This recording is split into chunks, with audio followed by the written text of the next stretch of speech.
Get her out, the words slid like ice from the lips of Catherine Mitchell, the bank manager. A child like that has no place in this establishment. Her gaze, sharp and disdainful, was fixed on 8-year-old Belinda Washington, who stood clutching a unicorn piggy bank in the vast, echoing marble lobby.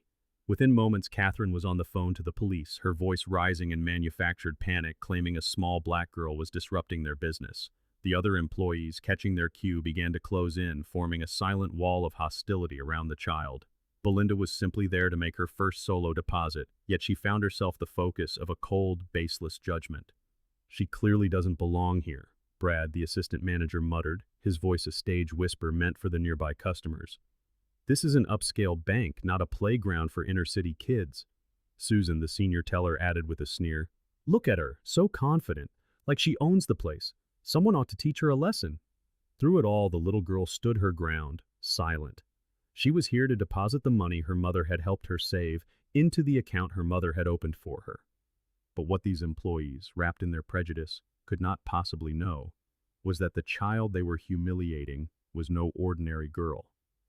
And the mother they were about to infuriate was someone who could unravel their world with a single phone call. Belinda Washington was a child who charmed adults with an intelligence and grace that seemed beyond her 8 years. That morning, she had chosen her favorite navy blue school dress, the one with tiny white flowers her grandmother had bought her. She had made sure it was pressed and her shoes were polished because this day was a milestone. For 3 months, she had planned for this visit. Every penny of her $47.50 held a story. $20 from her birthday, when she had asked for money instead of toys. Weekly $2 allowances for keeping her room spotless. Quarters discovered deep in the sofa cushions, and a $5 bill from her uncle for a perfect spelling test. This wasn't just aimless saving, it was driven by a dream. Her mother's birthday was in 2 months, and Belinda had her heart set on a delicate silver necklace in a downtown jewelry store. It had a small heart pendant and cost exactly $50. She was so close. She could already imagine her mother's smile. Belinda had memorized her account number, practicing it until the digits flowed smoothly. Her small blue savings passbook was a treasured document, its pages filled with her own neat handwriting. She had made this trip 3 times before, always with her mother. She knew Mrs. Rodriguez worked the children's counter on Tuesdays. She knew they gave out lollipops. Today, her mother had finally deemed her responsible enough to go alone. It felt like the most grown-up thing she had ever done. But Catherine Mitchell saw none of that. She saw only a child who didn't fit her rigid, narrow view of the world. In 15 years at Premier National Bank, Catherine had clawed her way up from teller to manager, fueled by a conviction in her own hard work. She never acknowledged the quiet currents of bias that guided her, that sorted customers into those who deserved respect and those who did not. Recently divorced and insecure in her authority, she treated every challenge as a test, and in her mind, this child was a threat to the bank's pristine reputation. Her staff were eager enablers. Brad Thompson, the ambitious assistant manager, saw echoing Catherine's worst impulses as the fastest path to her job. Susan Clark, a 20-year veteran, resented the way the neighborhood had changed and mistook her prejudice for an ability to spot trouble. Only Mike Rodriguez, the security guard, felt a pang of discomfort. He needed the steady income for his family, but his silence had long since hardened into complicity. There was one other person, however. Jessica Chen, a recent college graduate working as a teller, still believed that basic human decency was non-negotiable. She had seen Belinda before, with her mother. She remembered the girl's politeness, the careful way she counted her coins, the pride she took in her savings. As the hostile circle tightened around Belinda, Jessica felt a knot of dread in her stomach. She saw the confusion and fear in the child's eyes, but she was new, and Catherine had made it clear that dissent would not be tolerated. What followed was a slow, 20-minute crucifixion of a child's spirit. Taking a deep breath, Belinda looked up at the manager. Her voice, though small, was clear and polite. "I'd like to make a deposit into my savings account, please." She held up her piggy bank and passbook as evidence of her good intentions. "I have $47.50. I've been saving for my mommy's birthday." Catherine crossed her arms, her expression a mask of contempt. "Little girls don't have bank accounts," she said, her tone sharp. "Where did you get that money?" The question was an accusation poisoned with the assumption that a child like Belinda could only have come by it dishonestly. Brad moved closer. "Probably stolen." he whispered, loud enough for others to hear. Kids from her neighborhood. Unaware of the ugly undertones, Belinda simply opened her passbook to the ledger page. See? This is my birthday money and here's my allowance. This one is from when I helped my grandma. She pointed proudly to each entry, each one a testament to her patience and effort. Catherine snatched the book from her hand, examining it as if it were a forgery. This could be fake, she announced to the lobby. Anyone can print something like this. The words struck Belinda with physical force. Her face crumpled and hurt. Susan Clark piled on. Maybe we should call Child Protective Services. What kind of parent lets an 8-year-old wander around with that much cash? The atmosphere in the lobby shifted. Customers began to stare, some pulling out their phones to record the unfolding drama. At Catherine's silent command, Mike, the security guard, began to shadow Belinda, a silent, imposing presence that made her feel trapped. Finally, Jessica could bear it no longer. She stepped forward. Ms. Mitchell, I recognize her. She has an account here. I can look it up for you. Catherine turned on her, her face flushing with rage. You will stay out of this, Jessica. You're new, and you don't understand our protocols for suspicious activity. The threat was unmistakable. Jessica retreated, her eyes welling with the shame of her own powerlessness. Catherine loomed over the small girl. I need your address and your parents' names, now. Belinda's voice trembled. I live on Maple Street. My mommy works in a big building downtown. She has lots of meetings. Her explanation only seemed to fuel the manager's fury. What kind of parent sends a child here alone? Brad boomed, playing to the crowd. This whole situation just screams neglect. The words were daggers. Belinda loved her mother more than anyone. Hearing these strangers tear her down was unbearable. Tears finally began to fall, hot and fast. With a final dramatic flourish, Catherine pulled out her phone. That's it. I'm calling the police. Her voice rang through the silent bank as she dialed 911. Yes, I need officers at Premier National Bank. We have an unaccompanied minor with a large amount of unexplained cash disrupting our business.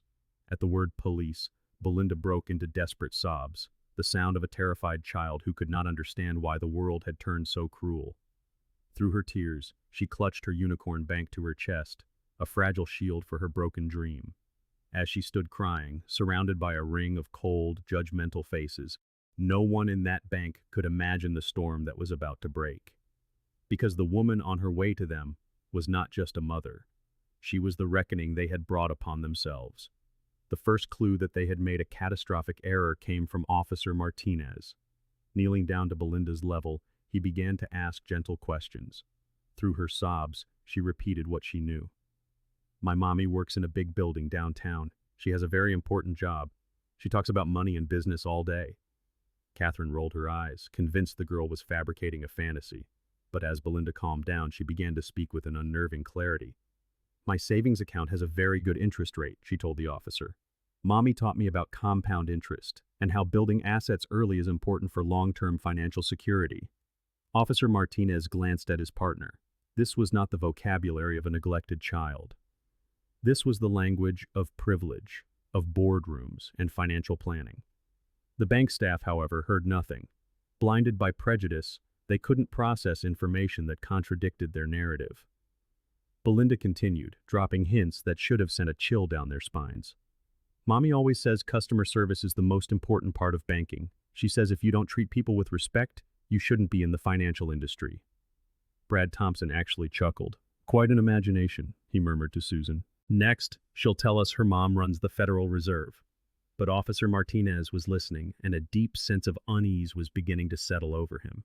He was starting to suspect that everyone in this bank had just made the biggest mistake of their lives. A flash of brushed aluminum caught Officer Martinez's eye. As Belinda reached into her backpack for a tissue, she revealed an iPad Pro, not the standard model most families might afford, but a top-tier device whose price tag easily cleared $1,000. Beside it lay a small designer wallet, its pattern unmistakably Louis Vuitton, another item that cost more than a month's rent for most people in the city. You have some very nice things, Officer Martinez commented, his voice gentle, trying to de-escalate a situation that felt increasingly surreal. Thank you, Belinda replied politely. Mommy got me the iPad for school because she says technology is important for education. The wallet was a gift for opening my first savings account here. The clues were scattered in plain sight, but the bank staff, flush with the self-congratulatory thrill of having caught a problem, were blind to the picture they formed. Then, with the casual air of a child discussing a cartoon, Belinda said something that should have sent a jolt of pure dread through every employee in the building.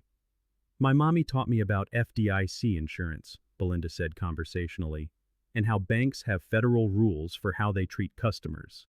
She said it's against the law to discriminate because of age or race, and that banks can lose their licenses for that." This was not the rambling of a typical 8-year-old. This was a child fluent in the language of federal banking regulations and anti-discrimination law.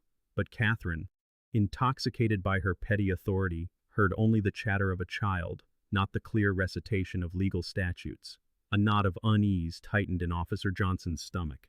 In 10 years on the force, he'd never been called to arrest a well-spoken child for the crime of making a deposit. Every instinct he had screamed that this was wrong. "Ma'am," Officer Johnson said, turning to Catherine, "are you certain this requires police intervention? The child appears to have a legitimate account and proper documentation." Catherine, however, doubled down. "Officer, you don't understand the kind of neighborhood this bank serves. We have to maintain certain standards. An unaccompanied minor with a large sum of cash is a liability." She was oblivious, unaware that with every self-righteous sentence, she was broadcasting an admission of discriminatory practices to a room full of witnesses, police officers, and glowing smartphone screens. Through a fresh wave of tears, Belinda finally made the request that would change everything. "Can I please call my mommy? She told me to call her right away if anyone was ever mean or made me feel unsafe." Catherine's response was a cruel smirk that curdled into a laugh. "Of course," she sneered. "Let's call Mommy. Maybe she can come pick up her little troublemaker." She was so certain this call would expose an irresponsible parent, so blind to the possibility that Belinda's mother might be someone of consequence. Belinda retrieved her phone, another expensive item that went unnoticed as a warning, and dialed a number from memory. A hush fell over the lobby. Everyone waited for the conversation that Catherine was sure would vindicate her. "Mommy?" Belinda's voice was small, trembling with fear. "They won't let me put my money in my account. They said I don't belong here. And they called the police on me." After a pause, her next words should have frozen the blood in their veins. "Yes, Mommy, I'm at your bank." The words hung in the sterile air, a bombshell waiting to detonate.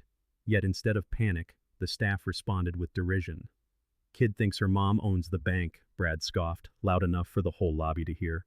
"What's next? Her dad's the mayor?" Susan chimed in. "These children and their fantasies, someone ought to teach her a dose of reality." But Jessica Chen, a junior teller who had been watching in silent horror, noticed something the others missed. Belinda's tone when she said "your bank" wasn't that of a child inventing a story. It was the calm confidence of someone stating a simple, unassailable fact. Jessica had cataloged the expensive belongings, the sophisticated vocabulary, and the startling knowledge of banking procedures.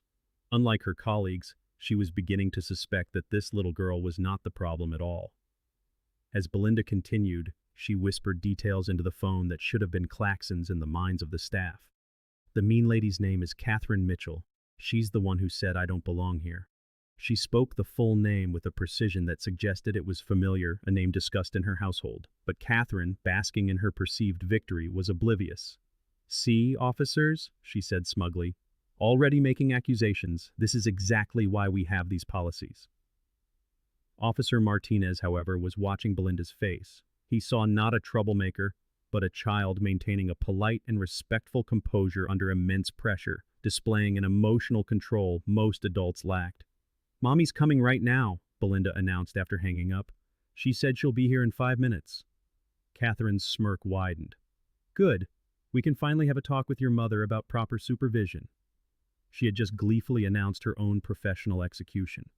The woman arriving in 5 minutes wasn't just any concerned parent. She was the one person in the city who could dismantle this bank with a single phone call. And after what they had done to her daughter, she was arriving with every intention of doing just that. In the ticking silence of those 5 minutes, Jessica noticed Belinda's tears had stopped.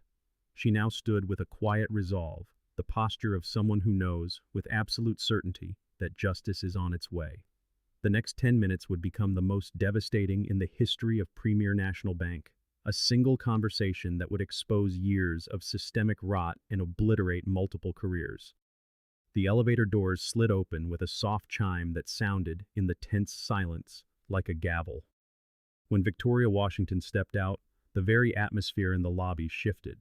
She was a vision of power, a black woman of about 35, whose custom-tailored suit spoke of wealth earned, not inherited. Her presence was magnetic.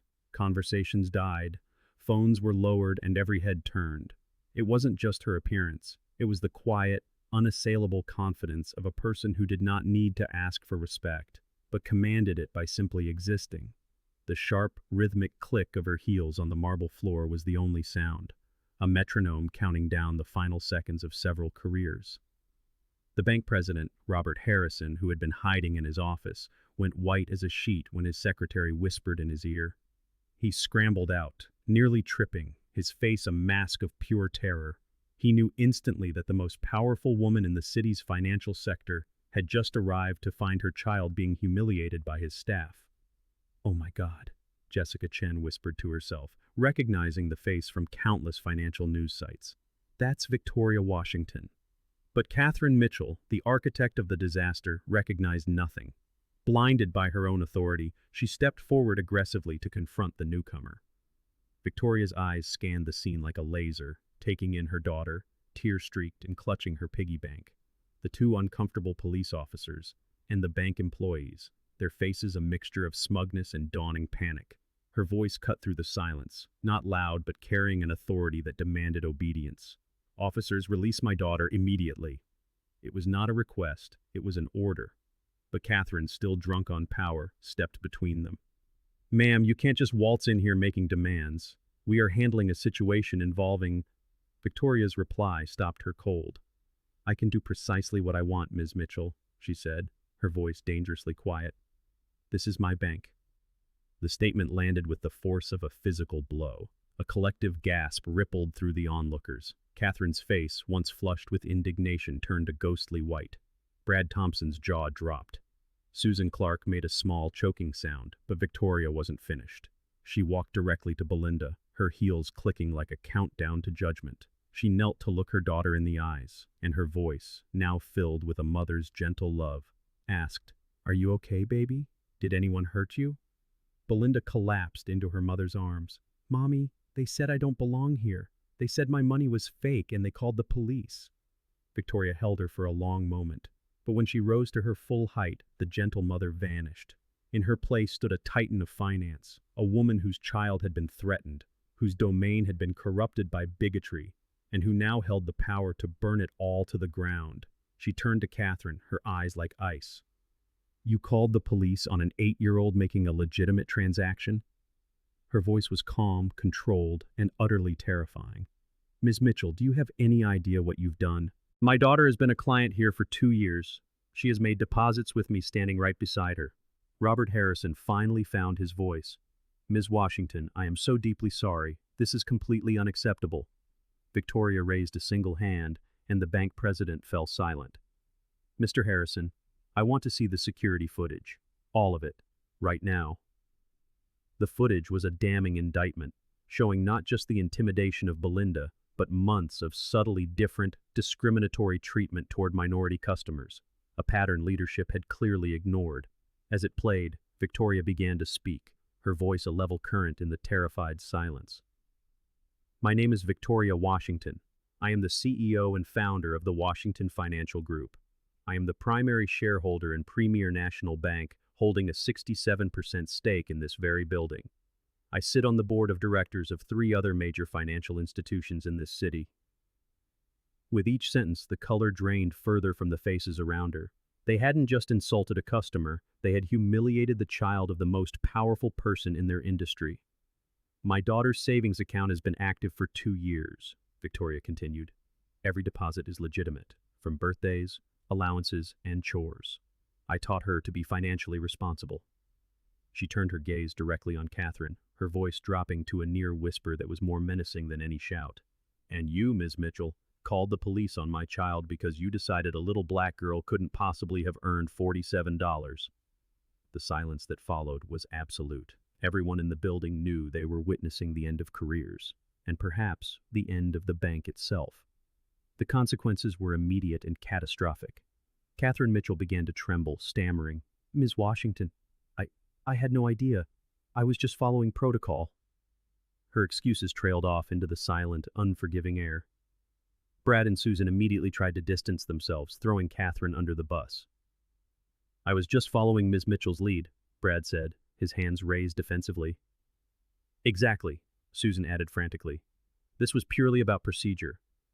Mike, the security guard, offered the timeless, useless defense. Ma'am, I was just following orders. Then one person did the unexpected. Jessica Chen stepped forward, her voice shaking but clear. Ms. Washington, I recognized your daughter. I tried to help, but I was told to stay out of it. I should have done more, and I am so sorry I didn't have the courage to speak up louder.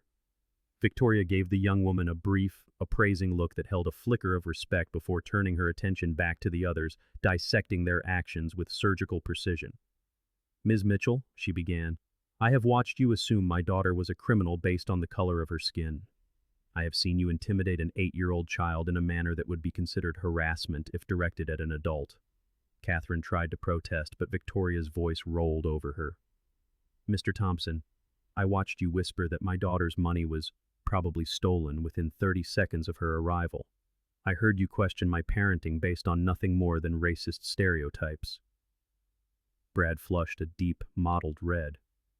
And Ms. Clark, Victoria continued, her gaze pinning Susan in place, you suggested calling Child Protective Services on a family you know nothing about, simply because you could not fathom that a black child might have responsible, loving parents. You were part of creating a hostile environment for a customer who had every right to be here. Susan began to weep, but Victoria was unmoved. Tears from a woman who had shown zero compassion for her own daughter's suffering meant less than nothing. And you, Mr. Rodriguez, she continued, her voice cold and steady. You used your position, your authority to intimidate and trap a small child who posed no threat to anyone. You made an 8-year-old feel like a criminal for the simple crime of being black in your presence. But Victoria wasn't merely interested in punishing them. She needed to know if this was a sickness that ran deeper. I want to know, she announced to the silent lobby, if anyone else here has witnessed similar treatment of minority customers at this bank. The response was like a dam breaking, a quiet, heartbreaking flood. One by one, customers stepped forward, their silence finally shattered. An elderly Latino man spoke of how security would shadow him every single time he came to make a deposit. A young, black professional woman described the endless, humiliating questions she faced about the legitimacy of her own business account. A Middle Eastern family recounted how their loan application was inexplicably rejected, despite a flawless credit history, even as they watched white families with far worse financials receive approvals. The pattern wasn't just clear, it was a scar on the face of the institution. This was not an isolated incident. This was systemic prejudice, a poison that had been seeping into the culture of this bank for years.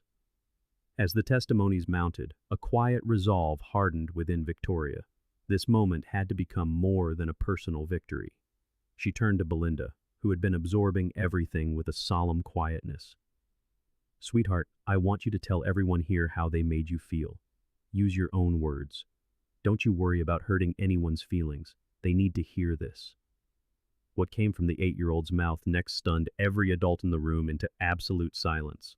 The child who had been terrorized and humiliated just an hour before spoke with a clarity and wisdom that most adults never find. I felt really confused, she began, her small voice carrying through the cavernous space. I thought I did something wrong, but I couldn't figure out what it was. I was just trying to save my money like Mommy taught me. When they said I was lying about my account, it made my stomach hurt because I've never lied about important things. Belinda paused, her gaze finding Catherine's. I felt scared when they called the police because I thought I was in trouble, but I didn't understand why. And it made me sad when they said mean things about my mommy because she's the best mommy in the world and she taught me to always be polite and respectful. The impact of her words was devastating. To hear emotional trauma described with such raw, articulate innocence broke something in the room.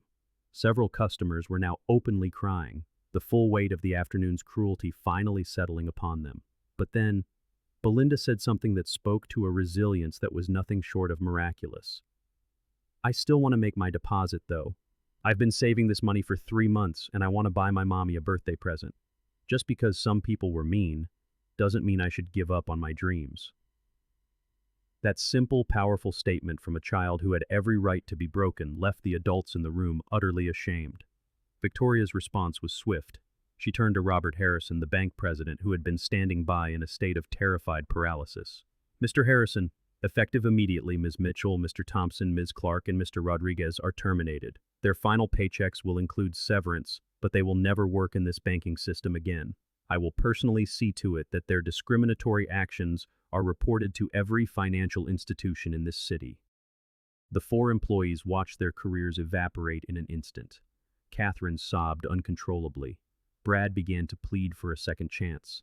Susan collapsed into a chair while Mike simply stared at the floor, defeated. But Victoria wasn't finished. "Ms. Chen," she said, her voice softening as she looked at the young teller, "will be promoted to assistant manager, effective immediately, with a salary that reflects her moral courage. She will also oversee the implementation of comprehensive bias training for every employee in this bank." Jessica's eyes widened in shock. "Furthermore," Victoria continued, "I am establishing the Belinda Washington Scholarship Fund to provide financial education and college funding for children from underserved communities. This bank will administer the fund, and every employee will be trained to recognize and confront their own unconscious biases." As the monumental decisions were being made, Victoria felt a small tug on her jacket. She knelt down. "Mommy," Belinda whispered, "can we have our own conversation for a minute?" Victoria led her to a quiet corner, away from the chaos. What they spoke about then was a conversation every parent ought to have with their child, about dignity, respect, and standing up for yourself in a world that isn't always fair. "Sweetheart, what happened today wasn't because you did anything wrong. Some people, they have ideas in their heads about other people that just aren't true. And sometimes those ideas make them act in mean ways." Belinda looked up, her innocent question cutting to the heart of it all. "But why do they think mean things about people they don't even know?" Victoria chose her words carefully, trying to explain the ugliness of racism without extinguishing the hope in her daughter's eyes. "Sometimes people are afraid of things they don't understand, and instead of learning, they make up stories in their minds. The stories aren't true, but some people believe them anyway. That's why it's so important for us to always treat everyone with kindness, and to speak up when we see someone being treated unfairly." Belinda was quiet for a moment, then asked another question, one so profound it took Victoria's breath away. "Mommy, if you weren't important, would those people still be mean to other kids like me?" That question hit Victoria harder than anything else that day, because the truth was, without her power, without her influence, justice might never have come. "That's exactly why Mommy works so hard, baby," she said, her voice thick with emotion. "So that one day, even kids whose parents aren't in charge can be treated with the respect and kindness they deserve." When they returned to the main lobby, Victoria made one final announcement. "From this day forward, this bank will be known as a place where every customer is treated with dignity, regardless of their age, race, or background. What happened here today will never happen again." And then Victoria Washington did something beautiful. She took her daughter's hand and walked with her to Jessica's teller window. There, Belinda finally got to make her deposit. Jessica treated her like the valued customer she was, counting her money with care and updating her passbook with a pride that showed she knew she was part of something important. As Belinda carefully tucked her receipt into her backpack, her savings for her mother's birthday finally safe, they walked toward the exit, heads held high, their bond stronger than ever. But as they reached the door, something happened. A single person began to clap, then another, and another, until the entire bank was filled with a wave of applause, for a mother who had fought for her child, and for a little girl who had shown more courage than most adults ever do. Stepping out into the bright sunshine, Belinda looked up at her mother and smiled. "Mommy, I'm still going to buy you that necklace for your birthday." And Victoria Washington, one of the most powerful women in the city, felt her heart swell with a love so fierce it almost hurt, proud of the amazing little girl who had faced down injustice and come out shining. This story is inspired by the real experiences faced by countless families every single day. Discrimination does more than hurt in the moment. It teaches children that their worth is defined not by their character, but by the prejudices of others. But it also shows us that change is possible. when people with power choose to use it for justice, and when any of us find the courage to stand up for what is right.